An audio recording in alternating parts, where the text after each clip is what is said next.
बनेगा। हर एक पंचायत, हर एक गांव को विकसित बनाने की सोच के साथ हमारे प्रधानमंत्री आदरणीय नरेंद्र मोदी जी कार्य कर रहे हैं और उसकी नींव में उन्होंने काम करना शुरू किया। बताइए, आज से पहले किसी प्रधानमंत्री ने सोचा? आज दिल्ली में बैठे एक प्रधानमंत्री ने गांव में बैठी एक महिला के सम्मान की चिंता कर शौचालय बनाने का काम किया। आपके लिए उज्ज्वला योजना लेकर आए ताकि चूल्हा चौखट से होने वाले हानिकारक प्रभाव से आप लोगों को बचाया जा सके। इससे पहले जब घर पे कोई बीमारी आती थी तो हम लोग की चिंता होती थी जमीन को कैसे गिरवी रखवा, महिला अपने जेवर बेचती थी इलाज के पैसे इकट्ठे करने के लिए।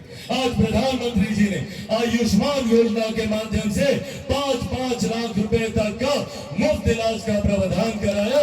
ये सोच गांव और शहर की दूरी को मिटाने की ये सोच हमारे प्रधानमंत्री जी की है। आज हम लोग को गर्व होता है, जिसका श्रेय मैं मेरे नेता, मेरे पिता आदरणीय रामविलास पासवान जी को भी दूंगा कि आज उनकी वजह से आज 81 करोड़ लोगों को देश में मुफ्त का राशन दिया जा रहा है।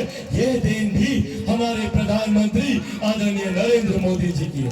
दुनिया की सबसे बड़ी गरीब कल्याण की योजना आज भारत में चल रही है। ये तमाम कार्य हमारे प्रधानमंत्री जी के द्वारा हम लोगों को मुख्य धारा के साथ जोड़ने की सोच के साथ किए गए। आज सरहद पर हमारी सीमाएं सुरक्षित है। आज अंतरिक्ष के माध्यम से देश विकास की राह पर आगे बढ़ने का काम कर रहे हैं। ये तमाम कार्य जहां एक तरफ हमारे गठबंधन के माध्यम से गरीबों को मुख्य धारा के साथ सोचने की सोच के साथ किए जा रहे हैं, तो वहीं दूसरी तरफ विपक्षी गठबंधन भी, विपक्षी दल के लोग भी हैं।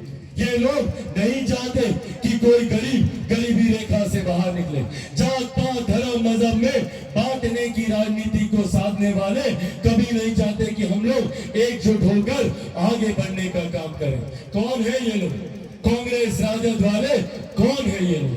ये वही लोग हैं ना जो 90 के दशक में लाठी में तेल पिलाने का काम करते थे।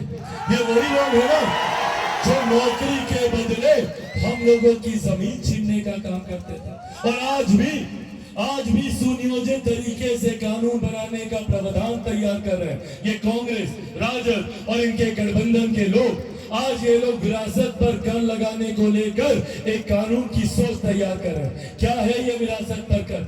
Inheritance tax. कल को अगर ये लोग जीत जाते हैं महागठबंधन वाले तो कानून बनाएंगे, आप लोगों की जितनी जमीन है, जितनी संपत्ति है, गरीब किसान की हो, गरीब मजदूर की हो, या चाची आप लोगों का जितना जेवर गहना घर पर रखी है ना, उसका 55% हिस्सा ये कांग्रेस वाले, राजद वाले सब छीन कर ले जाएंगे। ये कानून ये लोग बना रहा कि कैसे आप लोगों की संपत्ति का एक बड़ा हिस्सा, 55% का हिस्सा ये लोग लूटने की सोच तैयार कर रहे हैं। और ये सोच जनता के सामने ना आए तो झूठ बोलते हैं। क्या झूठ बोलते हैं? संविधान खतरे में है। झूठ बोलेंगे आरक्षण खतरे में है। झूठ बोलेंगे लोकतंत्र की हत्या हो जाएगी। ये लोग बात करेंगे लोकतंत्र की। जिन लोगों ने सन 50 के समक्ष एक महत्वपूर्ण जानकारी साझा करने आया हूं। आप सब जानते हैं कि देश भर में 6 चरण का मतदान हो चुका है। 6ठे चरण का मतदान कल संपन्न हुआ। इस 6 चरण के मतदान के दौरान बिहार में हर एक लोकसभा सीट पर हम लोगों ने जाने का काम किया। देश भर में जहां जहां पर भी मतदान हुआ और जहां जहां से भी जानकारी सामने आ रही है, जो रुझान सामने आ रहे हैं, उससे एक बात तय है, एक बात स्पष्ट है कि 4 जून के बाद जब ईवीएम मशीन खुलेंगी तो हमारे मौजूदा प्रधानमंत्री आदरणीय नरेंद्र मोदी जी तीसरी बार देश के प्रधानमंत्री बनने जा रहे हैं। इसमें कोई संदेह नहीं। तो जब ये बात इतनी स्पष्ट है कि देश का नेतृत्व एक बार फिर से हमारे मौजूदा प्रधानमंत्री आदरणीय नरेंद्र मोदी जी करने जा रहे हैं, तो ये बड़ी जिम्मेदारी अब हम सब के ऊपर है। बक्सर लोकसभा के एक मतदाता के ऊपर है। यहाँ दिनारा के हर एक मतदाता साथी के ऊपर अब ये बड़ी जिम्मेदारी है कि जब देश के प्रधानमंत्री आदरणीय नरेंद्र मोदी जी तीसरी बार प्रधानमंत्री पद की शपथ लें तो यहाँ से प्रतिनिधित्व करने वाला, बक्सर लोकसभा का प्रतिनिधित्व करने वाला, आपके दिनारा का प्रतिनिधित्व करने वाला प्रत्याशी जो सांसद के रूप में चुनकर भारत की संसद में जाए, वो एक ऐसा व्यक्ति होना चाहिए जो हमारे प्रधानमंत्री जी के ठीक बगल में बैठकर आप लोगों की समस्या का समाधान कर सके, आप लोगों के लिए कार्य कर सके। और ऐसे में ये हम सब के लिए सौभाग्य की बात है। और आज आप लोगों के सामने जो व्यक्ति एक प्रत्याशी के रूप में, उनके कार्य को मैं जानता हूं, उनके अनुभव को मैंने व्यक्तिगत तौर पर मैंने देखा है।